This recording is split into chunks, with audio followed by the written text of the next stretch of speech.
안녕하십니까, 책돈입니다. 오늘 소개해드릴 책은 클린입니다.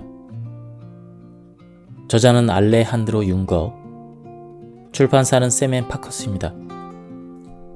출간 즉시 미국 아마존 건강 분야 베스트셀러 1위를 등극하며 미국을 놀라게 한 클린은 미국 최고의 디톡스 전문가이자 심장 전문의인 알레한드로 융거 박사가 고안한 획기적인 건강관리 프로그램을 소개한 책이다. 그럼 바로 본문을 보도록 하겠습니다. 우리 몸의 해독 시스템은 쉬지 않고 일을 한다. 사실 우리가 매일 매 순간 살아있는 것은 이 시스템 덕분이다.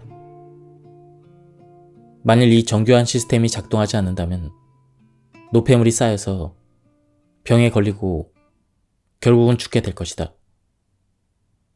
삶의 매 순간 일어나는 기본적인 디톡스 모드는 생명 유지를 위한 기본 공식이다. 옛날 사람들은 정신적, 정서적, 신체적 잠재력을 최고조로 끌어올리기 위해 주요한 신체 시스템의 일부, 특히 소화계를 쉬게 하는 게 생명 유지에 필수적임을 알고 있었다. 그래서 단식과 무건수행, 명상을 하는 시간이 삶을 평화롭고 건강하고 충만하게 하는데 중요하다고 생각했다. 이는 매우 타당한 이야기다. 인류는 사냥과 채집을 하는 생활 양식의 특성상 어쩔 수 없이 단식을 하면서 유전적으로 신체 활동에 가장 적합하게 진화했다. 수천 년 동안 인간은 배부르게 포식한 후에 이어지는 굶주림의 시간을 경험했다. 빈속으로 장시간을 견디는 일이 불가피했지만 이것이 곧 건강 비결이라는 게 입증되었다. 몸속에 쌓여있는 독소와 노폐물들을 밖으로 내보내려면 많은 시간과 에너지가 필요하다. 단식을 하면 그러한 대청소 작업을 하는데 도움이 된다. 해독 시스템이 소화기관들과 연료를 놓고 다투지 않아도 되기 때문이다. 시기적절하게 제거되지 못한 독소는 순환계에 남아서 자극과 손상을 일으킨다. 세포와 조직은 자극을 완화시키기 위해 이런 독소들을 끌어모아서 점액으로 덮는다. 염증과 같은 생존 메커니즘에 의해 한동안은 생명을 지킬 수 있지만 이 상태가 오랫동안 계속되면 치명적일 수가 있다. 동양의 전통의학에서 의사는 무엇보다 먼저 환자의 몸이 독소를 제거할 수 있는지를 살핀다. 인도의 아유르베다 의사나 한의사는 일단 환자의 몸에 독성 배설물이 정체되거나 쌓여 있는지 알아보려고 한다. 피부가 칙칙한지, 혀에 백태가 꼈는지, 눈의 흰자위에 회색이나 황색, 붉은기가 있는지 등을 확인한다. 또한 규칙적으로 변을 보는지, 소변의 양이 많은지 적은지, 땀을 언제 얼마나 흘리는지 등을 알고 싶어 한다. 고지방 고단백질 식품만 먹고 탄수화물 섭취를 피하는 식이요법, 즉 애킨스 다이어트가 전 세계적으로 폭발적인 인기를 끌었을 때 그것을 따라하는 대부분의 사람들은 자신이 하려고 하는 일이 무엇인지 제대로 알았을까? 알지 못했을 것이다. 지금까지도 모르는 사람들이 많이 있다. 애킨스 다이어트가 효과가 있는 것은 분명하다. 휴가철에 자신 있게 수영복을 입을 수 있도록 멋진 몸매를 만들어줄 것이다. 다만 당신이 그것을 즐기면서 계속 살아있을 것인가 하는 문제는 보장할 수 없다. 케톤 산증이건 아니건 동물성 단백질을 많이 먹는 식단은 몸을 산성화시키기 때문에 일반적으로 체내에 다양한 염증을 일으키며 특히 심혈관계 질환과 암, 신부전증, 통풍, 골다공증의 원인이 된다. 이런저런 다이어트에 지친 사람들이 내게 무엇을 먹어야 하느냐고 물을 때마다 나는 먼저 이렇게 묻는다. 당신은 무엇을 위해 먹습니까? 빨리 날씬해지기 위해서 먹는 것이라면 애킨스 다이어트는 최선의 선택이다. 하지만 밝고 건강하게 오래 사는 것을 원한다면 애킨스 다이어트는 최악의 선택이다. 결국 탄수화물, 단백질, 지방의 3대 기본 식품군 중 어느 하나를 제한하는 방법은 효과가 없다는 사실이 밝혀졌다. 캘리포니아에서 프랜시스 포티지 박사가 다음과 같은 실험을 했다. 그는 고양이를 두 그룹으로 나누어 키우면서 관찰했다. 환경 조건을 동일하게 하고 음식만 다르게 주었다. 한 그룹의 고양이들에게는 날고기와 우유를 먹이고 다른 그룹에는 똑같은 양의 고기와 우유를 주되 익힌 것을 먹였다. 어느 정도 시간이 흐른 뒤 생식을 한 고양이들은 건강하게 잘 자랐다. 그러나 익힌 음식을 먹은 고양이들에게는 암, 관절염, 당뇨병 등 사람들이 흔히 앓는 여러 가지 병이 생겼다.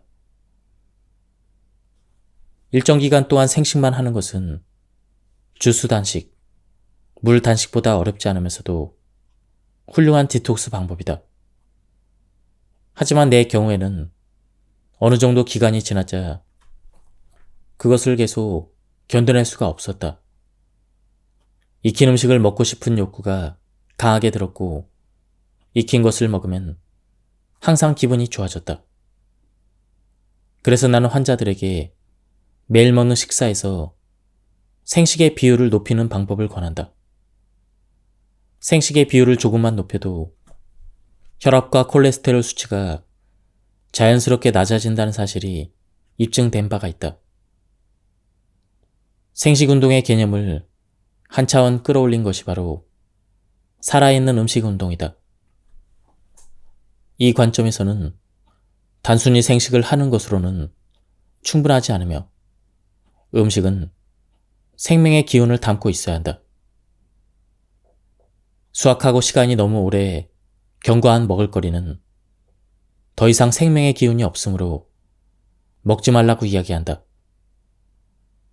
씨앗류와 견과류는 활력이 둔해지기 전에 물에 충분히 불려서 생명 에너지를 되살린 상태로 먹어야 한다.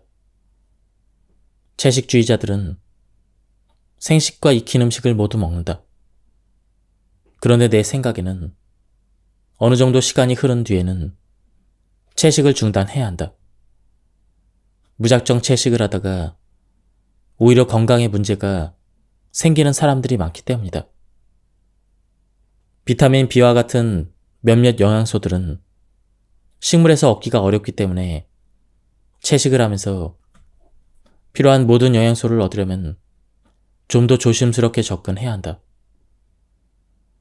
예를 들어 발효 음식을 함께 먹는 것과 같은 나름의 방법이 있다. 야생동물은 점심으로 무엇을 먹을지 생각하지 않는다. 그냥 먹는다. 하지만 사람은 본능에 따르는 방식을 잃어버려서 이제는 두꺼운 책으로 공부한 후에야 안전하게 음식을 준비할 수가 있다. 내가 아주 중요한 결정을 내릴 때 유일하게 안심하고 믿을 수 있는 책이 있다. 그것은 바로 자연이라는 책이다. 동물은 자연 환경에서 자연이 설계해 놓은 방식대로 살아갈 때 병에 걸리지 않는다. 물론 자연을 관찰한다고 해서 원래 자연이 설계한 인간의 먹을거리가 무엇인지 정확하게 알 수 있는 건 아니다. 하지만 현재 우리의 라이프 스타일이 거기에 맞지 않는다는 것은 분명하게 알 수가 있다. 동물은 식물을 먹고 씨앗류와 견과류를 먹고 서로를 잡아먹는다. 항상 날 것으로 먹는다. 하루에 3끼를 항상 챙겨 먹는 동물은 없다. 그리고 그 어떤 야생동물도 우울하거나 심심해서 또는 재미를 위해서 먹지 않는다. 다른 포유류 가운데 엄마 젖을 뗀 후에도 계속해서 우유를 마시는 포유류는 인간 외에는 없다. 야생동물 중에 살찐 동물은 없으며 질병에 걸리는 동물도 드물다. 동물이 병에 걸리는 경우는 대부분 우리 인간이 만든 유독한 화학물질 때문이다. 나 자신과 가족에게 음식을 줄 때 다음에 제시하는 질문들에 대해서 곰곰이 생각해보자. 얼마나 많이 그리고 얼마나 자주 먹어야 하는가? 좋은 게 있으면 그것을 항상 얻을 수 있어야 더 행복해질 것이다. 이런 생각 때문에 우리는 주위에 늘 음식을 두고서 무언가로 배를 채우는데 하루의 대부분을 보내기 시작한다. 인간은 곡식을 대량으로 값싸게 재배하는 방법을 알아냈다.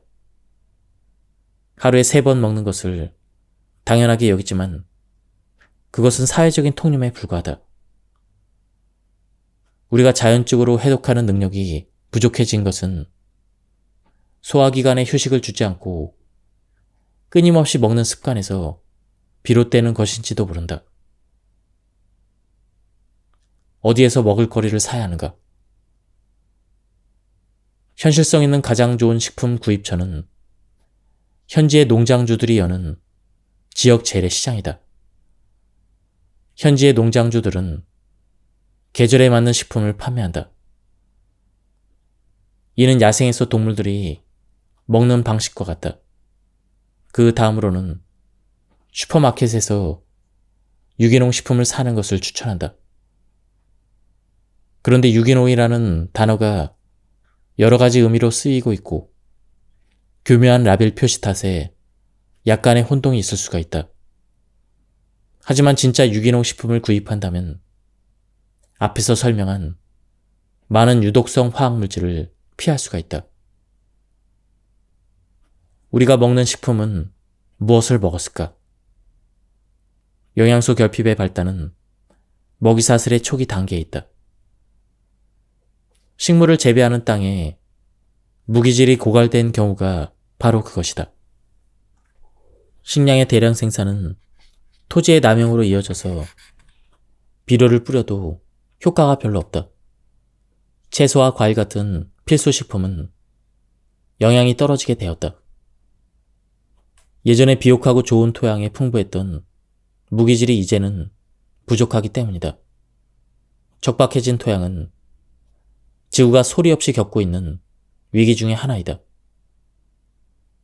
지금은 초기 단계에 불과하지만 서서히 전 지구의 식량 재배 능력은 현저히 떨어질 것이다. 지구에서 건강하게 오래 사는 사람들은 누구인가? 장수하는 사람이 많기로 유명한 곳이 전 세계적으로 몇 군데가 있다. 그곳의 사람들은 보통 사람들보다 더 오래 살 뿐 아니라 생활도 더 활동적이고 생산적이어서 결과적으로 훨씬 활기차고 충만한 생활을 누린다. 그런 곳을 우리는 블루존이라고 부른다. 보통 지역들과 다른 블루존 몇 곳을 찾아가 관찰해 보았더니 그곳의 사람들에게는 공통적인 습관이 있었다. 그들은 화학물질을 쓰지 않고 퇴비화물, 태양의 빛만을 이용해서 먹을거리를 모두 직접 길렀다. 먹을거리는 대부분 제철에 나는 식물이었고 그것을 주로 날 것으로 먹었다. 그들이 먹는 육류 역시 자연 방식 그대로 먹여서 기른 것이었다. 그들은 음식을 준비하고 조리하는데 걸리는 시간이 길었는데 그 과정은 집안일 일하기보다는 하나의 의식 같았다. 음식을 씹는 시간도 우리 도시인들보다 평균 10배 이상 길었다. 그리고 그들은 햇볕을 쬐며 시간을 보내고 몸을 많이 움직였다. 가끔씩 파티를 하며 음식과 와인을 풍성하게 즐겼다. 그들은 모두 가족 간에 유대가 끈끈하고 우정을 소중히 여겼다. 가족 친구들과 함께 모여 앉아서 식사를 하고 생활의 목적의식과 공동체에 대한 소속감도 강했다. 변이 대장 안에 너무 오래 머무르면 그 독소가 다시 몸에 흡수될 수도 있다. 이때 변비와 함께 두통이나 다른 통증이 생기기도 한다. 이런 상태가 일상화되면 변비는 만성적인 증상으로 발전한다. 몸에 유익한 균은 규칙적으로 배변을 해주어야 잘 살아남을 수가 있다. 해독의 마지막 단계는 변비를 고치고 독소를 배출하는 것이다. 사람마다 다르기는 하지만 흔히 점액을 생성시키는 식품으로는 밀가루, 유제품, 정제설탕, 과도한 양의 붉은 고기를 들을 수가 있다. 완전한 해독이란 해로운 균을 죽이면서 유익한 균을 보충하는 것이다. 그리고 건강한 장을 위해 필수적인 영양소들을 섭취해야 되는데 갑상샘뿐만 아니라 장에도 이로운 요오드, 장 근육 수축에 필요한 마그네슘 등을 공급하는 것이 중요하다. 이때 중요한 것은 독소를 없애고 영양소를 보충해주며 독소에 의한 자극을 완화시키려고 형성된 점액과 손상된 분자를 중화하고 제거해주는 것이다. 매일 명상을 해서 마음을 평온하게 하는 것도 변비 치료에 효과적이다. 처음에 변비를 일으키는 원인이 분노, 탐욕 등의 부정적인 감정이라면 그 상황을 지속시키는 실마리를 물질적 영역 너머에서 찾아야 한다. 몸에 가득 찬 스트레스의 독소를 털어버리는 것은 제대로 된 음식을 먹는 것만큼이나 매우 중요하다. 옛날 사람들은 명상과 사색을 통해 마음속에 나쁜 생각을 없앴지만 우리에게는 그런 시간이 거의 없다. 아마 우리가 명상하고 사색한다면 변비약이 약국에서 가장 많이 팔리는 품목이 되지 않을 것이다. 우리가 먹은 음식의 처리 과정은 마지막으로 음식을 먹은 지 약 8시간이 지난 후에 끝난다. 그래야 비로소 그날의 더러움뿐만 아니라 수주, 아니 수개월, 수년 동안 시간이 없거나 또는 에너지가 없어서 쌓아두기만 했던 쓰레기들을 깨끗이 치우는 일에 관심을 돌릴 수가 있다. 일단 소화가 끝나면 쌓인 독소를 조직에서 순환계로 배출시키려는 신호가 켜진다. 해독 신호가 켜지는 것이 매 끼니마다 똑같은 것은 아니다. 음식의 양과 질에 따라 6시간 후에 켜질 수도 있고 10시간 후일 수도 있다. 일반적으로 많이 먹을수록 해독 신호가 켜지는데 오래 걸린다. 고형식은 먼저 소화되기 쉽게 용해되어야 하는데 그렇게 하려면 시간과 에너지가 많이 필요하다.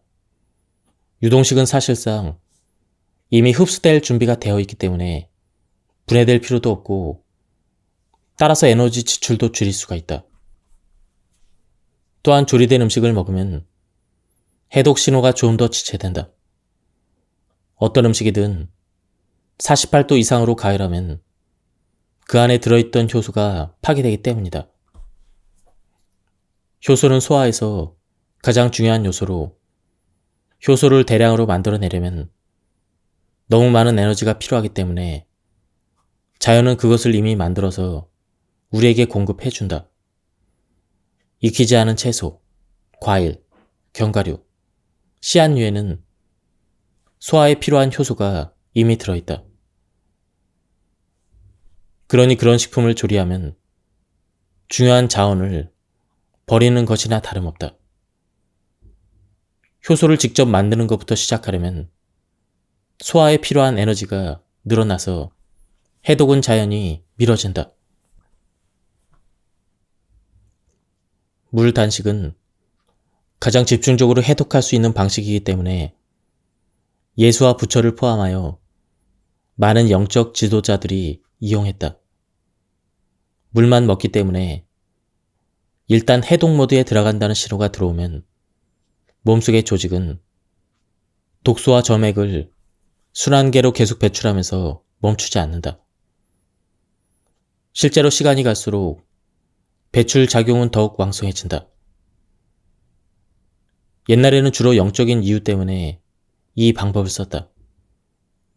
당시에는 환경오염이나 독성 화학물질이 없었기 때문에 몸에 쌓여서 순환계로 배출을 해야 될 외부 독소가 거의 없었다. 따라서 현대인들의 몸속에 축적된 독소의 수준과 영양 결핍 상태로서는 물 단식이 위험할 수가 있다. 독소가 많이 배출되면 간이 쉴 틈 없이 중화를 시켜줘야 되는데 그 작용을 감당할 만한 영양소가 몸에 없기 때문이다. 나는 많은 사람들이 이 방법을 시도하는 것을 오랫동안 보아왔다. 물 단식을 시도한 사람들은 모두 아주 쇠약해지고 생기가 없어져서 단식을 오랫동안 지속할 수가 없었다. 예외적으로 단 한 사람만이 물 단식의 효과를 보았는데 그는 25년 넘게 아주 착실하게 깨끗한 생활을 해왔던 사람이었다. 물 단식을 한 사람 중 일부는 그냥 피로만 할 뿐 다른 문제가 없었지만 그들을 제외한 많은 사람들은 메스꺼움, 두통, 구토, 설사, 피부 발진 등으로 고통을 겪었다. 일반적으로 생식은 해독 프로그램이기보다는 생활 습관이라고 하는 편이 더 맞을지도 모르겠다. 하지만 나는 일부 환자들에게 해독 프로그램의 일환으로 생식을 권유한다. 이 방법은 주스 단식과 혼합 단식의 장단점을 다 가지고 있으면서 일상적인 식사에 약간만 변화를 준 것이기 때문이다. 생식에 열광하는 사람들은 효소가 풍부한 생식의 힘이 독소 배출을 도와주고 간의 해독 작용을 지원해준다고 확신한다. 한편 단점은 도시 생활을 하는 많은 사람들이 매 끼니 신선한 식재료를 구하고 준비하기가 힘들다는 것이다. 제거 식이요법. 제거 식이요법은 소화시키기 힘들거나 알레르기 반응을 유발하는 음식을 식단에서 배제하는 방법이다. 소화시키기 힘든 음식을 빼고 주로 유기농 채소, 현미, 콩, 어류와 살코기, 과일, 견과류를 먹으면 알레르기 반응이나 거부 반응에 낭비되는 에너지를 해독에 이용할 수가 있다. 이것만으로도 많은 사람들의 증상을 상당히 많이 완화시킬 수가 있었다. 정화나 해독을 해서는 안 되는 조건을 가진 사람이 있다.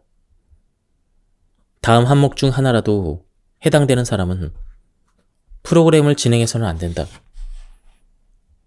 임신 또는 수유 중인 사람, 제1형 당뇨병 환자, 현재 암이 진행되는 환자, 갑자기 체중이 크게 줄어든 사람, 혈액의 농도를 안정시키는 약을 복용하는 사람, 12시간 단식, 작전이 필요하다. 매일 한 끼는 고용식으로, 두 끼는 스무디, 스프 같은 유동식이나 주스를 마시게 한다. 아침과 저녁 식사로는 유동식을, 점심 식사로는 고용식을 먹도록 계획하라. 야식은 먹으면 안 된다. 저녁 식사 후에는 12시간 동안 단식을 하는데 그 효과가 유동식을 먹은 후에 가장 크기 때문이다. 유동식은 소화에 필요한 에너지를 아껴주며 해독작용을 위한 시간을 연장시킨다.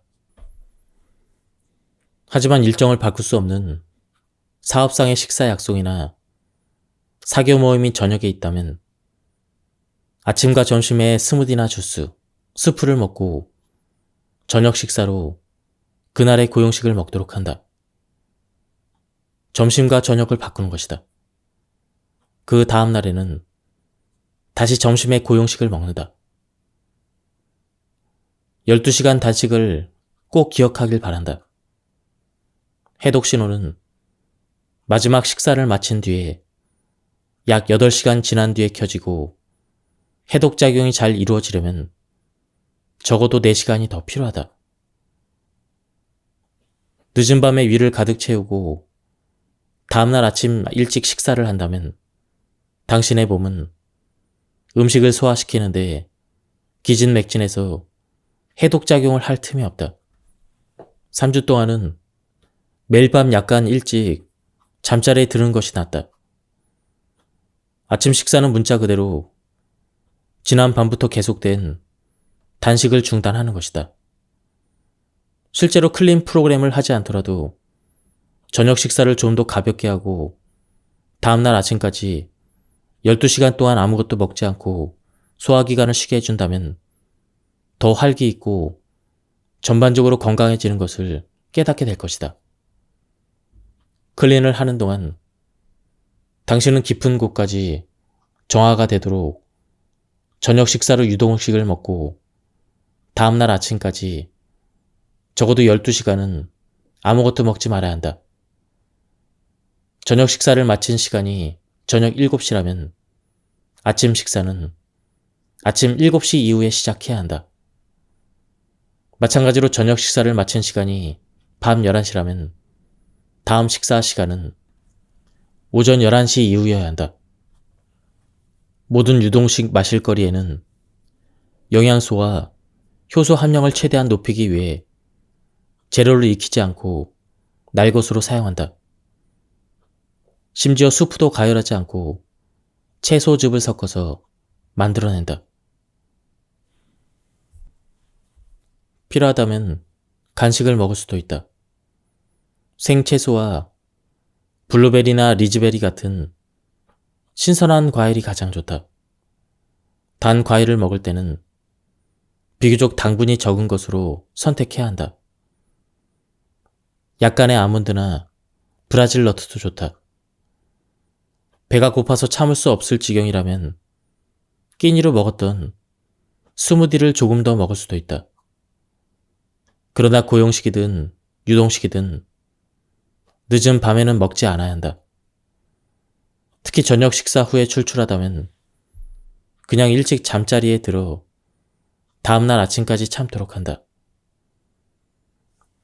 이런 유동식과 고용식의 레시피는 하나의 종합 계획으로 완벽하게 만들어졌다.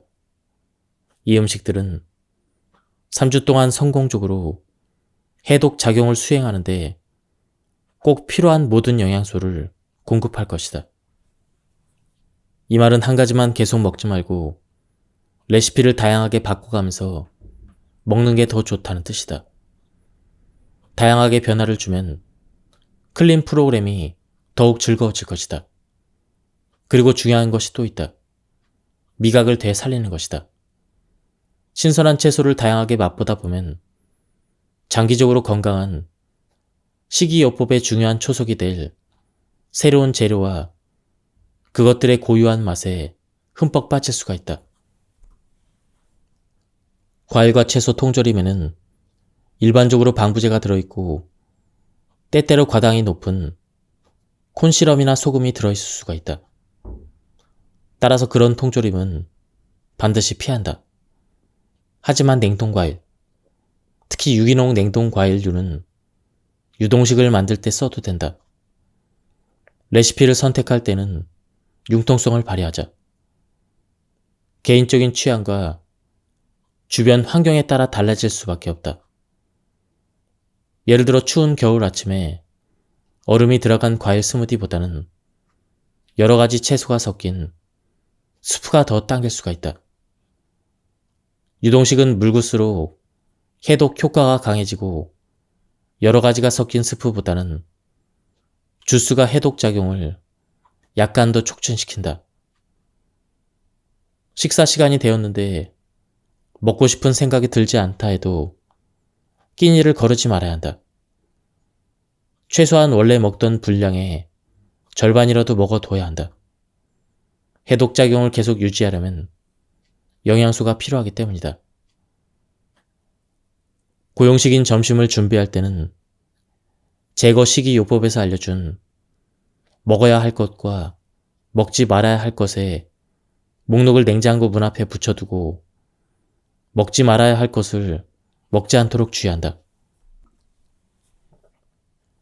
유동식과 고용식 외에도 매일 깨끗한 물을 많이 마셔야 한다. 그래야 신장의 독소 제거 기능이 활성화돼서 해독 작업의 효율이 높아진다. 일반적으로 클린을 하는 동안 하루에 섭취해야 될 물은 약 2.3리터이다. 물에 신선한 레몬이나 오이, 민트 등을 띄우면 맹물보다 훨씬 수월하게 마실 수가 있다. 클린 프로그램 중 주의해야 될 점이 있다. 카페인이 함유된 음료수는 피하는 것이 좋다. 카페인을 뺀 커피도 마시지 않는 것이 좋다. 허브차와 레몬을 넣은 뜨거운 물은 괜찮지만 그것으로 물을 대신해서는 안 된다. 별도로 깨끗한 물을 충분히 마시길 바란다.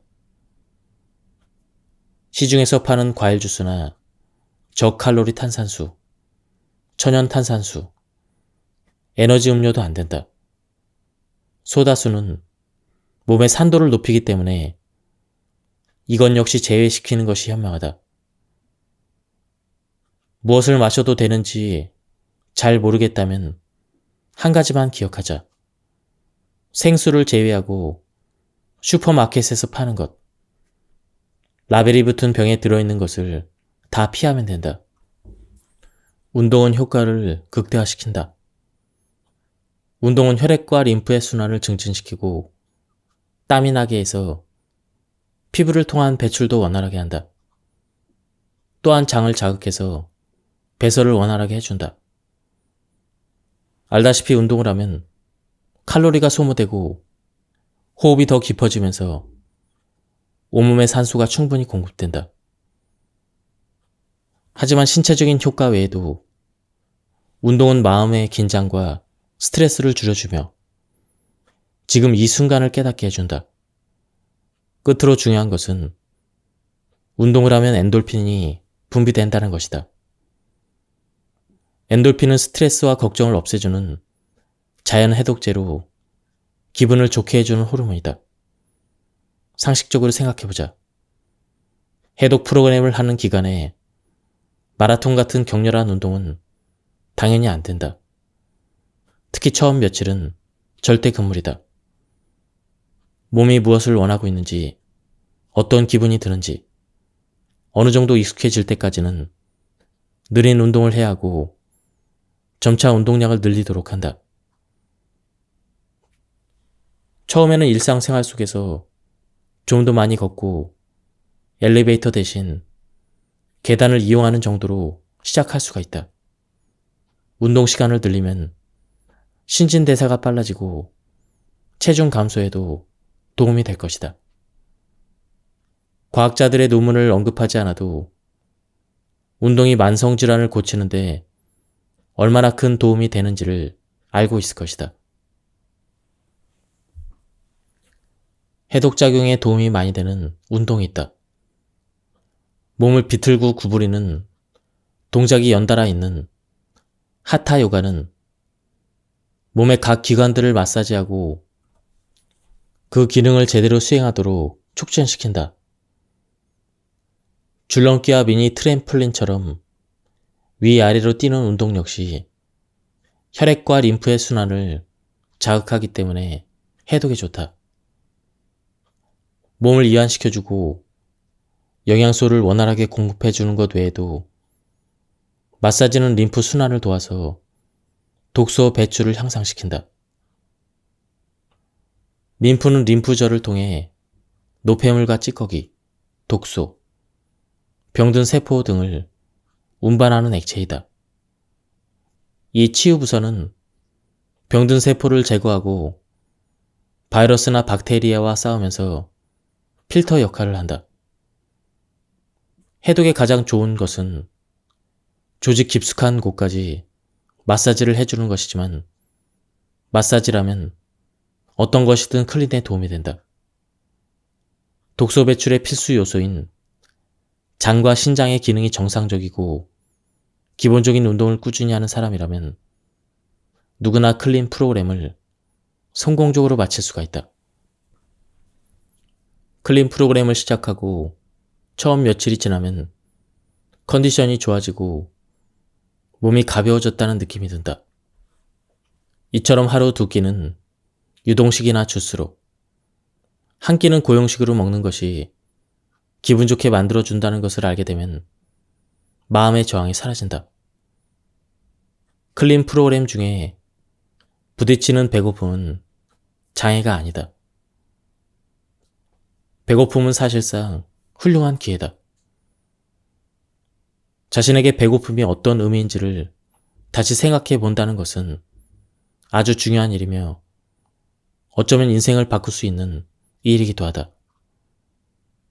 우리가 배고픔이라고 부르는 것에 대해서 다시 생각해 보고 거기에 의문을 품고 다시 정의를 내릴 때 우리는 음식과 관련된 함정에서 벗어나게 될 것이다. 어쩌면 당신은 오늘날 대부분의 사람들처럼 음식을 너무 많이 먹어서 과체중일지도 모른다. 또 어쩌면 잘못된 종류의 음식을 먹으며 몸과 마음을 고생시키고 있지만 식단을 어떻게 바꿔야 할지 이제까지 아무도 알려주지 않았을지도 모른다. 이번 기회를 계기로 자신의 인생에서 음식의 진짜 목적이 무엇인지 잘 생각해 보길 바란다. 지금 배고프다고 인지하고 그런 느낌이 들 때마다 음식을 먹고자 하는 신체의 감각은 실제 몸이 요구하는 칼로리와 아무 상관이 없을지도 모른다. 아마 음식을 먹지 않고 계속 그 상태로 있으면서 지켜본다면 그 느낌은 몇 분 안에 사라질 것이다. 다음은 지금까지 내용을 요약한 내용입니다. 매일 할 일. 1. 하루 3끼를 계획하고 준비한다. 아침에는 유동식, 점심에는 고용식, 저녁에는 유동식으로 하고 자신이 선택한 보조식품도 함께 준비한다. 2. 먹는 것에 대해서는 모두 제거 식이요법 지침을 따른다. 3. 하루의 마지막 식사에서 그 다음 첫 식사까지 12시간의 간격을 둔다. 그 사이에는 물 이외에 아무것도 먹지 않는다. 4. 하루를 끝내기 전에 반드시 배변을 하도록 한다. 자연적으로 배변을 할 수 없으면 허브 변비약이나 피마 자유를 쓴다. 5. 소변을 자주 볼 수 있도록 깨끗한 물을 충분히 마신다. 1시간 이상 소변을 보지 않는다면 물을 충분히 마시고 있지 않다는 것이다. 6. 몸을 많이 움직인다. 걷거나 뛰거나 계단을 이용한다. 더 많이 움직이고 가능한 한 자주 오래 움직인다. 자동차로 출퇴근한다면 목적지에서 2블록 떨어진 곳에 주차를 한다. 대중교통을 이용할 때도 내려야 될 지하철역이나 버스 정류장보다 한 정거장 앞에서 내려서 걸어간다. 7. 휴식을 취한다. 잠을 충분히 자고 하루 종일 깊이 호흡하는 데 신경을 쓴다. 지금까지 이 책에 대한 리뷰를 모두 마쳤습니다. 이 책은 우리 몸속을 깨끗하게 해주는 3주 프로그램인 클린 프로그램에 대해서 설명한 그런 책이었습니다. 제가 발췌 요약해서 설명드렸기 때문에 많은 부분이 생략되었습니다. 한번 책을 구해서 읽어보실 것을 추천드립니다. 여기서 리뷰를 마치도록 하겠습니다. 감사합니다. 안녕하십니까, 책돈입니다. 오늘 소개해드릴 책은 클린입니다. 저자는 알레한드로 융거, 출판사는 샘앤파커스입니다. 출간 즉시 미국 아마존 건강 분야 베스트셀러 1위를 등극하며 미국을 놀라게 한 클린은 미국 최고의 디톡스 전문가이자 심장 전문의인 알레한드로 융거 박사가 고안한 획기적인 건강관리 프로그램을 소개한 책이다. 그럼 바로 본문을 보도록 하겠습니다. 우리 몸의 해독 시스템은 쉬지 않고 일을 한다. 사실 우리가 매일 매 순간 살아있는 것은 이 시스템 덕분이다. 만일 이 정교한 시스템이 작동하지 않는다면 노폐물이 쌓여서 병에 걸리고 결국은 죽게 될 것이다. 삶의 매 순간 일어나는 기본적인 디톡스 모드는 생명 유지를 위한 기본 공식이다.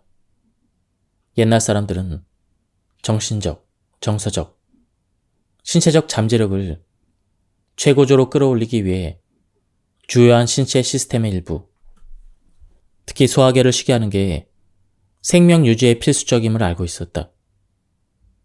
그래서 단식과 무건수행, 명상을 하는 시간이 삶을 평화롭고 건강하고 충만하게 하는데 중요하다고 생각했다. 이는 매우 타당한 이야기다. 인류는 사냥과 채집을 하는 생활 양식의 특성상 어쩔 수 없이 단식을 하면서 유전적으로 신체 활동에 가장 적합하게 진화했다. 수천 년 동안 인간은 배부르게 포식한 후에 이어지는 굶주림의 시간을 경험했다. 빈속으로 장시간을 견디는 일이 불가피했지만 이것이 곧 건강 비결이라는 게 입증되었다. 몸속에 쌓여있는 독소와 노폐물들을 밖으로 내보내려면 많은 시간과 에너지가 필요하다. 단식을 하면 그러한 대청소 작업을 하는데 도움이 된다. 해독 시스템이 소화기관들과 연료를 놓고 다투지 않아도 되기 때문이다. 시기적절하게 제거되지 못한 독소는 순환계에 남아서 자극과 손상을 일으킨다. 세포와 조직은 자극을 완화시키기 위해 이런 독소들을 끌어모아서 점액으로 덮는다. 염증과 같은 생존 메커니즘에 의해 한동안은 생명을 지킬 수 있지만 이 상태가 오랫동안 계속되면 치명적일 수가 있다. 동양의 전통의학에서 의사는 무엇보다 먼저 환자의 몸이 독소를 제거할 수 있는지를 살핀다. 인도의 아유르베다 의사나 한의사는 일단 환자의 몸에 독성 배설물이 정체되거나 쌓여 있는지 알아보려고 한다. 피부가 칙칙한지, 혀에 백태가 꼈는지, 눈의 흰자위에 회색이나 황색, 붉은기가 있는지 등을 확인한다. 또한 규칙적으로 변을 보는지, 소변의 양이 많은지 적은지, 땀을 언제 얼마나 흘리는지 등을 알고 싶어 한다.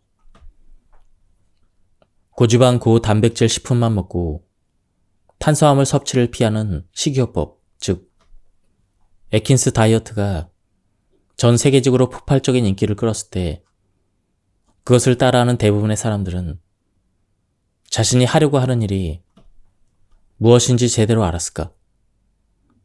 알지 못했을 것이다. 지금까지도 모르는 사람들이 많이 있다. 애킨스 다이어트가 효과가 있는 것은 분명하다. 휴가철에 자신 있게 수영복을 입을 수 있도록 멋진 몸매를 만들어줄 것이다. 다만 당신이 그것을 즐기면서 계속 살아있을 것인가 하는 문제는 보장할 수 없다. 케톤 산증이건 아니건 동물성 단백질을 많이 먹는 식단은 몸을 산성화시키기 때문에 일반적으로 체내에 다양한 염증을 일으키며 특히 심혈관계 질환과 암, 신부전증, 통풍, 골다공증의 원인이 된다. 이런저런 다이어트에 지친 사람들이 내게 무엇을 먹어야 하느냐고 물을 때마다 나는 먼저 이렇게 묻는다. 당신은 무엇을 위해 먹습니까? 빨리 날씬해지기 위해서 먹는 것이라면 애킨스 다이어트는 최선의 선택이다. 하지만 밝고 건강하게 오래 사는 것을 원한다면 애킨스 다이어트는 최악의 선택이다. 결국 탄수화물, 단백질, 지방의 3대 기본 식품군 중 어느 하나를 제한하는 방법은 효과가 없다는 사실이 밝혀졌다. 캘리포니아에서 프랜시스 포티지 박사가 다음과 같은 실험을 했다. 그는 고양이를 두 그룹으로 나누어 키우면서 관찰했다. 환경 조건을 동일하게 하고 음식만 다르게 주었다. 한 그룹의 고양이들에게는 날고기와 우유를 먹이고 다른 그룹에는 똑같은 양의 고기와 우유를 주되 익힌 것을 먹였다. 어느 정도 시간이 흐른 뒤 생식을 한 고양이들은 건강하게 잘 자랐다. 그러나 익힌 음식을 먹은 고양이들에게는 암, 관절염, 당뇨병 등 사람들이 흔히 앓는 여러 가지 병이 생겼다. 일정 기간 동안 생식만 하는 것은 주스 단식, 물 단식보다 어렵지 않으면서도 훌륭한 디톡스 방법이다. 하지만 내 경우에는 어느 정도 기간이 지나자 그것을 계속 견뎌낼 수가 없었다. 익힌 음식을 먹고 싶은 욕구가 강하게 들었고 익힌 것을 먹으면 항상 기분이 좋아졌다. 그래서 나는 환자들에게 매일 먹는 식사에서 생식의 비율을 높이는 방법을 권한다. 생식의 비율을 조금만 높여도 혈압과 콜레스테롤 수치가 자연스럽게 낮아진다는 사실이 입증된 바가 있다. 생식운동의 개념을 한 차원 끌어올린 것이 바로 살아있는 음식 운동이다. 이 관점에서는 단순히 생식을 하는 것으로는 충분하지 않으며 음식은 생명의 기운을 담고 있어야 한다. 수확하고 시간이 너무 오래 경과한 먹을거리는 더 이상 생명의 기운이 없으므로 먹지 말라고 이야기한다. 씨앗류와 견과류는 활력이 둔해지기 전에 물에 충분히 불려서 생명 에너지를 되살린 상태로 먹어야 한다. 채식주의자들은 생식과 익힌 음식을 모두 먹는다. 그런데 내 생각에는 어느 정도 시간이 흐른 뒤에는 채식을 중단해야 한다. 무작정 채식을 하다가 오히려 건강에 문제가 생기는 사람들이 많기 때문이다. 비타민 B와 같은 몇몇 영양소들은 식물에서 얻기가 어렵기 때문에 채식을 하면서 필요한 모든 영양소를 얻으려면 좀 더 조심스럽게 접근해야 한다. 예를 들어 발효 음식을 함께 먹는 것과 같은 나름의 방법이 있다. 야생동물은 점심으로 무엇을 먹을지 생각하지 않는다. 그냥 먹는다. 하지만 사람은 본능에 따르는 방식을 잃어버려서 이제는 두꺼운 책으로 공부한 후에야 안전하게 음식을 준비할 수가 있다. 내가 아주 중요한 결정을 내릴 때 유일하게 안심하고 믿을 수 있는 책이 있다. 그것은 바로 자연이라는 책이다. 동물은 자연 환경에서 자연이 설계해 놓은 방식대로 살아갈 때 병에 걸리지 않는다. 물론 자연을 관찰한다고 해서 원래 자연이 설계한 인간의 먹을거리가 무엇인지 정확하게 알 수 있는 건 아니다. 하지만 현재 우리의 라이프 스타일이 거기에 맞지 않는다는 것은 분명하게 알 수가 있다. 동물은 식물을 먹고 씨앗류와 견과류를 먹고 서로를 잡아먹는다. 항상 날 것으로 먹는다. 하루에 3끼를 항상 챙겨 먹는 동물은 없다. 그리고 그 어떤 야생동물도 우울하거나 심심해서 또는 재미를 위해서 먹지 않는다. 다른 포유류 가운데 엄마 젖을 뗀 후에도 계속해서 우유를 마시는 포유류는 인간 외에는 없다. 야생동물 중에 살찐 동물은 없으며 질병에 걸리는 동물도 드물다. 동물이 병에 걸리는 경우는 대부분 우리 인간이 만든 유독한 화학물질 때문이다. 나 자신과 가족에게 음식을 줄 때 다음에 제시하는 질문들에 대해서 곰곰이 생각해보자. 얼마나 많이 그리고 얼마나 자주 먹어야 하는가? 좋은 게 있으면 그것을 항상 얻을 수 있어야 더 행복해질 것이다. 이런 생각 때문에 우리는 주위에 늘 음식을 두고서 무언가로 배를 채우는데 하루의 대부분을 보내기 시작한다. 인간은 곡식을 대량으로 값싸게 재배하는 방법을 알아냈다. 하루에 3번 먹는 것을 당연하게 여기지만 그것은 사회적인 통념에 불과하다. 우리가 자연적으로 해독하는 능력이 부족해진 것은 소화기관에 휴식을 주지 않고 끊임없이 먹는 습관에서 비롯되는 것인지도 모른다. 어디에서 먹을 거리를 사야 하는가? 현실성 있는 가장 좋은 식품 구입처는 현지의 농장주들이 여는 지역 재래시장이다. 현지의 농장주들은 계절에 맞는 식품을 판매한다. 이는 야생에서 동물들이 먹는 방식과 같다. 그 다음으로는 슈퍼마켓에서 유기농 식품을 사는 것을 추천한다. 그런데 유기농이라는 단어가 여러 가지 의미로 쓰이고 있고 교묘한 라벨 표시 탓에 약간의 혼동이 있을 수가 있다. 하지만 진짜 유기농 식품을 구입한다면 앞에서 설명한 많은 유독성 화학물질을 피할 수가 있다. 우리가 먹는 식품은 무엇을 먹었을까? 영양소 결핍의 발단은 먹이사슬의 초기 단계에 있다. 식물을 재배하는 땅에 무기질이 고갈된 경우가 바로 그것이다. 식량의 대량 생산은 토지의 남용으로 이어져서 비료를 뿌려도 효과가 별로 없다. 채소와 과일 같은 필수 식품은 영양이 떨어지게 되었다. 예전에 비옥하고 좋은 토양에 풍부했던 무기질이 이제는 부족하기 때문이다. 척박해진 토양은 지구가 소리 없이 겪고 있는 위기 중의 하나이다. 지금은 초기 단계에 불과하지만 서서히 전 지구의 식량 재배 능력은 현저히 떨어질 것이다. 지구에서 건강하게 오래 사는 사람들은 누구인가? 장수하는 사람이 많기로 유명한 곳이 전 세계적으로 몇 군데가 있다. 그곳의 사람들은 보통 사람들보다 더 오래 살 뿐 아니라 생활도 더 활동적이고 생산적이어서 결과적으로 훨씬 활기차고 충만한 생활을 누린다.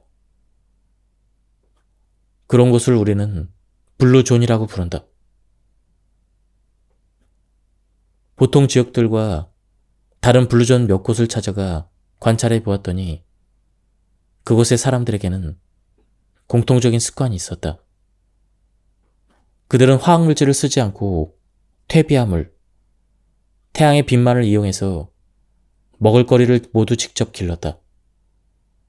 먹을거리는 대부분 제철에 나는 식물이었고 그것을 주로 날 것으로 먹었다. 그들이 먹는 육류 역시 자연 방식 그대로 먹여서 기른 것이었다. 그들은 음식을 준비하고 조리하는데 걸리는 시간이 길었는데 그 과정은 집안일 일하기보다는 하나의 의식 같았다. 음식을 씹는 시간도 우리 도시인들보다 평균 10배 이상 길었다. 그리고 그들은 햇볕을 쬐며 시간을 보내고 몸을 많이 움직였다. 가끔씩 파티를 하며 음식과 와인을 풍성하게 즐겼다. 그들은 모두 가족 간에 유대가 끈끈하고 우정을 소중히 여겼다. 가족 친구들과 함께 모여 앉아서 식사를 하고 생활의 목적의식과 공동체에 대한 소속감도 강했다. 변이 대장 안에 너무 오래 머무르면 그 독소가 다시 몸에 흡수될 수도 있다. 이때 변비와 함께 두통이나 다른 통증이 생기기도 한다. 이런 상태가 일상화되면 변비는 만성적인 증상으로 발전한다. 몸에 유익한 균은 규칙적으로 배변을 해주어야 잘 살아남을 수가 있다. 해독의 마지막 단계는 변비를 고치고 독소를 배출하는 것이다. 사람마다 다르기는 하지만 흔히 점액을 생성시키는 식품으로는 밀가루, 유제품, 정제설탕, 과도한 양의 붉은 고기를 들을 수가 있다. 완전한 해독이란 해로운 균을 죽이면서 유익한 균을 보충하는 것이다. 그리고 건강한 장을 위해 필수적인 영양소들을 섭취해야 되는데 갑상샘뿐만 아니라 장에도 이로운 요오드, 장 근육 수축에 필요한 마그네슘 등을 공급하는 것이 중요하다. 이때 중요한 것은 독소를 없애고 영양소를 보충해주며 독소에 의한 자극을 완화시키려고 형성된 점액과 손상된 분자를 중화하고 제거해주는 것이다. 매일 명상을 해서 마음을 평온하게 하는 것도 변비 치료에 효과적이다. 처음에 변비를 일으키는 원인이 분노, 탐욕 등의 부정적인 감정이라면 그 상황을 지속시키는 실마리를 물질적 영역 너머에서 찾아야 한다. 몸에 가득 찬 스트레스의 독소를 털어버리는 것은 제대로 된 음식을 먹는 것만큼이나 매우 중요하다. 옛날 사람들은 명상과 사색을 통해 마음속에 나쁜 생각을 없앴지만 우리에게는 그런 시간이 거의 없다. 아마 우리가 명상하고 사색한다면 변비약이 약국에서 가장 많이 팔리는 품목이 되지 않을 것이다. 우리가 먹은 음식의 처리 과정은 마지막으로 음식을 먹은 지 약 8시간이 지난 후에 끝난다. 그래야 비로소 그날의 더러움뿐만 아니라 수주, 아니 수개월, 수년 동안 시간이 없거나 또는 에너지가 없어서 쌓아두기만 했던 쓰레기들을 깨끗이 치우는 일에 관심을 돌릴 수가 있다.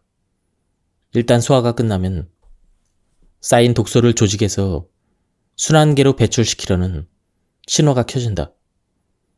해독 신호가 켜지는 것이 매 끼니마다 똑같은 것은 아니다. 음식의 양과 질에 따라 6시간 후에 켜질 수도 있고 10시간 후일 수도 있다. 일반적으로 많이 먹을수록 해독 신호가 켜지는데 오래 걸린다. 고형식은 먼저 소화되기 쉽게 용해되어야 하는데 그렇게 하려면 시간과 에너지가 많이 필요하다. 유동식은 사실상 이미 흡수될 준비가 되어 있기 때문에 분해될 필요도 없고 따라서 에너지 지출도 줄일 수가 있다. 또한 조리된 음식을 먹으면 해독 신호가 좀 더 지체된다. 어떤 음식이든 48도 이상으로 가열하면 그 안에 들어있던 효소가 파괴되기 때문이다. 효소는 소화에서 가장 중요한 요소로 효소를 대량으로 만들어내려면 너무 많은 에너지가 필요하기 때문에 자연은 그것을 이미 만들어서 우리에게 공급해준다. 익히지 않은 채소, 과일, 견과류, 씨앗류에는 소화에 필요한 효소가 이미 들어있다. 그러니 그런 식품을 조리하면 중요한 자원을 버리는 것이나 다름없다. 효소를 직접 만드는 것부터 시작하려면 소화에 필요한 에너지가 늘어나서 해독은 자연히 미뤄진다. 물 단식은 가장 집중적으로 해독할 수 있는 방식이기 때문에 예수와 부처를 포함하여 많은 영적 지도자들이 이용했다. 물만 먹기 때문에 일단 해독 모드에 들어간다는 신호가 들어오면 몸속의 조직은 독소와 점액을 순환계로 계속 배출하면서 멈추지 않는다. 실제로 시간이 갈수록 배출 작용은 더욱 왕성해진다. 옛날에는 주로 영적인 이유 때문에 이 방법을 썼다. 당시에는 환경오염이나 독성 화학물질이 없었기 때문에 몸에 쌓여서 순환계로 배출을 해야 될 외부 독소가 거의 없었다. 따라서 현대인들의 몸속에 축적된 독소의 수준과 영양 결핍 상태로서는 물 단식이 위험할 수가 있다. 독소가 많이 배출되면 간이 쉴 틈 없이 중화를 시켜줘야 되는데 그 작용을 감당할 만한 영양소가 몸에 없기 때문이다. 나는 많은 사람들이 이 방법을 시도하는 것을 오랫동안 보아왔다. 물 단식을 시도한 사람들은 모두 아주 쇠약해지고 생기가 없어져서 단식을 오랫동안 지속할 수가 없었다. 예외적으로 단 한 사람만이 물 단식의 효과를 보았는데 그는 25년 넘게 아주 착실하게 깨끗한 생활을 해왔던 사람이었다. 물 단식을 한 사람 중 일부는 그냥 피로만 할 뿐 다른 문제가 없었지만 그들을 제외한 많은 사람들은 메스꺼움, 두통, 구토, 설사, 피부 발진 등으로 고통을 겪었다. 일반적으로 생식은 해독 프로그램이기보다는 생활 습관이라고 하는 편이 더 맞을지도 모르겠다. 하지만 나는 일부 환자들에게 해독 프로그램의 일환으로 생식을 권유한다. 이 방법은 주스 단식과 혼합 단식의 장단점을 다 가지고 있으면서 일상적인 식사에 약간만 변화를 준 것이기 때문이다. 생식에 열광하는 사람들은 효소가 풍부한 생식의 힘이 독소 배출을 도와주고 간의 해독 작용을 지원해 준다고 확신한다. 한편 단점은 도시 생활을 하는 많은 사람들이 매 끼니 신선한 식재료를 구하고 준비하기가 힘들다는 것이다. 제거 식이요법. 제거 식이요법은 소화시키기 힘들거나 알레르기 반응을 유발하는 음식을 식단에서 배제하는 방법이다. 소화시키기 힘든 음식을 빼고 주로 유기농 채소, 현미, 콩, 어류와 살코기, 과일, 견과류를 먹으면 알레르기 반응이나 거부 반응에 낭비되는 에너지를 해독에 이용할 수가 있다. 이것만으로도 많은 사람들의 증상을 상당히 많이 완화시킬 수가 있었다. 정화나 해독을 해서는 안 되는 조건을 가진 사람이 있다. 다음 항목 중 하나라도 해당되는 사람은 프로그램을 진행해서는 안 된다. 임신 또는 수유 중인 사람, 제1형 당뇨병 환자, 현재 암이 진행되는 환자, 갑자기 체중이 크게 줄어든 사람, 혈액의 농도를 안정시키는 약을 복용하는 사람, 12시간 단식, 작전이 필요하다. 매일 한 끼는 고용식으로, 두 끼는 스무디, 스프 같은 유동식이나 주스를 마시게 한다.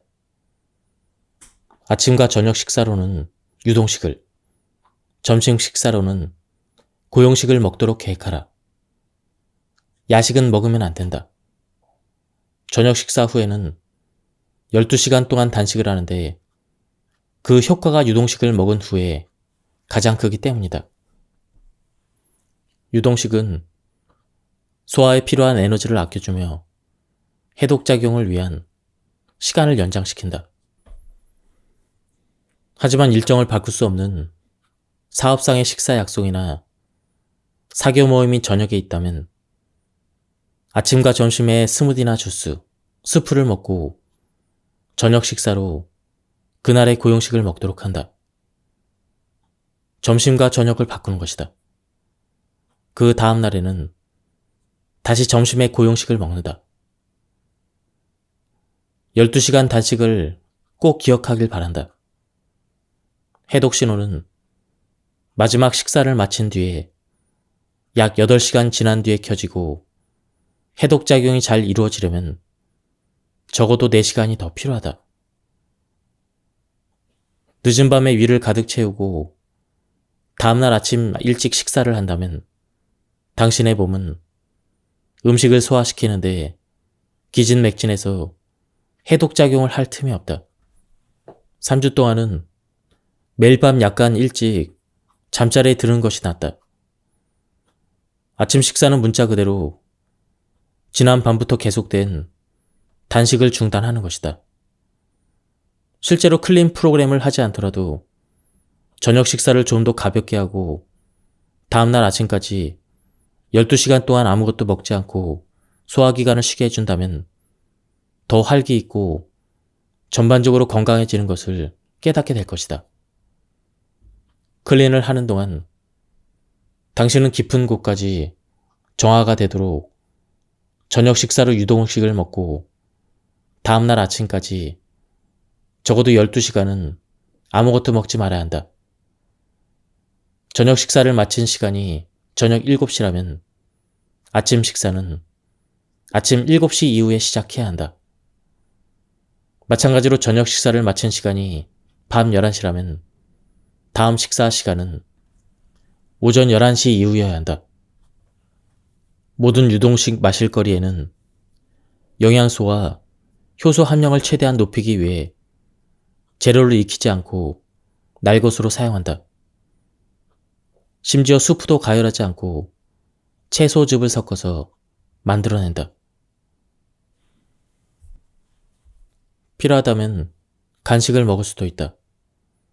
생채소와 블루베리나 리즈베리 같은 신선한 과일이 가장 좋다. 단 과일을 먹을 때는 비교적 당분이 적은 것으로 선택해야 한다. 약간의 아몬드나 브라질 너트도 좋다. 배가 고파서 참을 수 없을 지경이라면 끼니로 먹었던 스무디를 조금 더 먹을 수도 있다. 그러나 고용식이든 유동식이든 늦은 밤에는 먹지 않아야 한다. 특히 저녁 식사 후에 출출하다면 그냥 일찍 잠자리에 들어 다음날 아침까지 참도록 한다. 이런 유동식과 고용식의 레시피는 하나의 종합 계획으로 완벽하게 만들어졌다. 이 음식들은 3주 동안 성공적으로 해독 작용을 수행하는데 꼭 필요한 모든 영양소를 공급할 것이다. 이 말은 한 가지만 계속 먹지 말고 레시피를 다양하게 바꿔가면서 먹는 게 더 좋다는 뜻이다. 다양하게 변화를 주면 클린 프로그램이 더욱 즐거워질 것이다. 그리고 중요한 것이 또 있다. 미각을 되살리는 것이다. 신선한 채소를 다양하게 맛보다 보면 장기적으로 건강한 식이요법의 중요한 초석이 될 새로운 재료와 그것들의 고유한 맛에 흠뻑 빠질 수가 있다. 과일과 채소 통조림에는 일반적으로 방부제가 들어있고 때때로 과당이 높은 콘시럼이나 소금이 들어있을 수가 있다. 따라서 그런 통조림은 반드시 피한다. 하지만 냉동과일, 특히 유기농 냉동과일류는 유동식을 만들 때 써도 된다. 레시피를 선택할 때는 융통성을 발휘하자. 개인적인 취향과 주변 환경에 따라 달라질 수밖에 없다. 예를 들어 추운 겨울 아침에 얼음이 들어간 과일 스무디보다는 여러 가지 채소가 섞인 수프가 더 당길 수가 있다. 유동식은 물구수로 해독 효과가 강해지고 여러 가지가 섞인 스프보다는 주스가 해독작용을 약간 더 촉진시킨다. 식사 시간이 되었는데 먹고 싶은 생각이 들지 않다 해도 끼니를 거르지 말아야 한다. 최소한 원래 먹던 분량의 절반이라도 먹어둬야 한다. 해독작용을 계속 유지하려면 영양소가 필요하기 때문이다.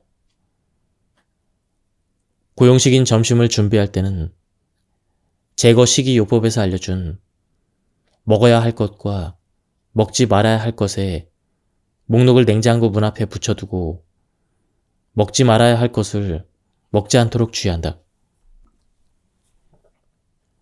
유동식과 고용식 외에도 매일 깨끗한 물을 많이 마셔야 한다. 그래야 신장의 독소 제거 기능이 활성화돼서 해독 작업의 효율이 높아진다. 일반적으로 클린을 하는 동안 하루에 섭취해야 될 물은 약 2.3리터이다. 물에 신선한 레몬이나 오이, 민트 등을 띄우면 맹물보다 훨씬 수월하게 마실 수가 있다. 클린 프로그램 중 주의해야 될 점이 있다. 카페인이 함유된 음료수는 피하는 것이 좋다. 카페인을 뺀 커피도 마시지 않는 것이 좋다. 허브차와 레몬을 넣은 뜨거운 물은 괜찮지만 그것으로 물을 대신해서는 안 된다. 별도로 깨끗한 물을 충분히 마시길 바란다. 시중에서 파는 과일 주스나 저칼로리 탄산수, 천연 탄산수, 에너지 음료도 안 된다. 소다수는 몸의 산도를 높이기 때문에 이것 역시 제외시키는 것이 현명하다. 무엇을 마셔도 되는지 잘 모르겠다면 한 가지만 기억하자. 생수를 제외하고 슈퍼마켓에서 파는 것, 라벨이 붙은 병에 들어있는 것을 다 피하면 된다. 운동은 효과를 극대화시킨다. 운동은 혈액과 림프의 순환을 증진시키고 땀이 나게 해서 피부를 통한 배출도 원활하게 한다. 또한 장을 자극해서 배설을 원활하게 해준다. 알다시피 운동을 하면 칼로리가 소모되고 호흡이 더 깊어지면서 온몸에 산소가 충분히 공급된다. 하지만 신체적인 효과 외에도 운동은 마음의 긴장과 스트레스를 줄여주며 지금 이 순간을 깨닫게 해준다. 끝으로 중요한 것은 운동을 하면 엔돌핀이 분비된다는 것이다. 엔돌핀은 스트레스와 걱정을 없애주는 자연 해독제로 기분을 좋게 해주는 호르몬이다. 상식적으로 생각해보자. 해독 프로그램을 하는 기간에 마라톤 같은 격렬한 운동은 당연히 안 된다. 특히 처음 며칠은 절대 금물이다. 몸이 무엇을 원하고 있는지, 어떤 기분이 드는지, 어느 정도 익숙해질 때까지는 느린 운동을 해야 하고 점차 운동량을 늘리도록 한다. 처음에는 일상생활 속에서 좀 더 많이 걷고 엘리베이터 대신 계단을 이용하는 정도로 시작할 수가 있다. 운동 시간을 늘리면 신진대사가 빨라지고 체중 감소에도 도움이 될 것이다. 과학자들의 논문을 언급하지 않아도 운동이 만성질환을 고치는데 얼마나 큰 도움이 되는지를 알고 있을 것이다. 해독작용에 도움이 많이 되는 운동이 있다. 몸을 비틀고 구부리는 동작이 연달아 있는 하타 요가는 몸의 각 기관들을 마사지하고 그 기능을 제대로 수행하도록 촉진시킨다. 줄넘기와 미니 트램플린처럼 위아래로 뛰는 운동 역시 혈액과 림프의 순환을 자극하기 때문에 해독에 좋다. 몸을 이완시켜주고 영양소를 원활하게 공급해주는 것 외에도 마사지는 림프 순환을 도와서 독소 배출을 향상시킨다. 림프는 림프절을 통해 노폐물과 찌꺼기, 독소, 병든 세포 등을 운반하는 액체이다. 이 치유부서는 병든 세포를 제거하고 바이러스나 박테리아와 싸우면서 필터 역할을 한다. 해독에 가장 좋은 것은 조직 깊숙한 곳까지 마사지를 해주는 것이지만 마사지라면 어떤 것이든 클린에 도움이 된다. 독소 배출의 필수 요소인 장과 신장의 기능이 정상적이고 기본적인 운동을 꾸준히 하는 사람이라면 누구나 클린 프로그램을 성공적으로 마칠 수가 있다. 클린 프로그램을 시작하고 처음 며칠이 지나면 컨디션이 좋아지고 몸이 가벼워졌다는 느낌이 든다. 이처럼 하루 두 끼는 유동식이나 주스로, 한 끼는 고용식으로 먹는 것이 기분 좋게 만들어준다는 것을 알게 되면 마음의 저항이 사라진다. 클린 프로그램 중에 부딪히는 배고픔은 장애가 아니다. 배고픔은 사실상 훌륭한 기회다. 자신에게 배고픔이 어떤 의미인지를 다시 생각해 본다는 것은 아주 중요한 일이며 어쩌면 인생을 바꿀 수 있는 일이기도 하다. 우리가 배고픔이라고 부르는 것에 대해서 다시 생각해 보고 거기에 의문을 품고 다시 정의를 내릴 때 우리는 음식과 관련된 함정에서 벗어나게 될 것이다. 어쩌면 당신은 오늘날 대부분의 사람들처럼 음식을 너무 많이 먹어서 과체중일지도 모른다. 또 어쩌면 잘못된 종류의 음식을 먹으며 몸과 마음을 고생시키고 있지만 식단을 어떻게 바꿔야 할지 이제까지 아무도 알려주지 않았을지도 모른다. 이번 기회를 계기로 자신의 인생에서 음식의 진짜 목적이 무엇인지 잘 생각해 보길 바란다. 지금 배고프다고 인지하고 그런 느낌이 들 때마다 음식을 먹고자 하는 신체의 감각은 실제 몸이 요구하는 칼로리와 아무 상관이 없을지도 모른다. 아마 음식을 먹지 않고 계속 그 상태로 있으면서 지켜본다면 그 느낌은 몇 분 안에 사라질 것이다. 다음은 지금까지 내용을 요약한 내용입니다. 매일 할 일. 1. 하루 3끼를 계획하고 준비한다. 아침에는 유동식, 점심에는 고용식, 저녁에는 유동식으로 하고 자신이 선택한 보조식품도 함께 준비한다. 2. 먹는 것에 대해서는 모두 제거 식이요법 지침을 따른다. 3. 하루의 마지막 식사에서 그 다음 첫 식사까지 12시간의 간격을 둔다. 그 사이에는 물 이외에 아무것도 먹지 않는다. 4. 하루를 끝내기 전에 반드시 배변을 하도록 한다. 자연적으로 배변을 할 수 없으면 허브 변비약이나 피마 자유를 쓴다. 5. 소변을 자주 볼 수 있도록 깨끗한 물을 충분히 마신다. 1시간 이상 소변을 보지 않는다면 물을 충분히 마시고 있지 않다는 것이다. 6. 몸을 많이 움직인다. 걷거나 뛰거나 계단을 이용한다. 더 많이 움직이고 가능한 한 자주 오래 움직인다. 자동차로 출퇴근한다면 목적지에서 2블럭 떨어진 곳에 주차를 한다. 대중교통을 이용할 때도 내려야 될 지하철역이나 버스 정류장보다 한 정거장 앞에서 내려서 걸어간다. 7. 휴식을 취한다.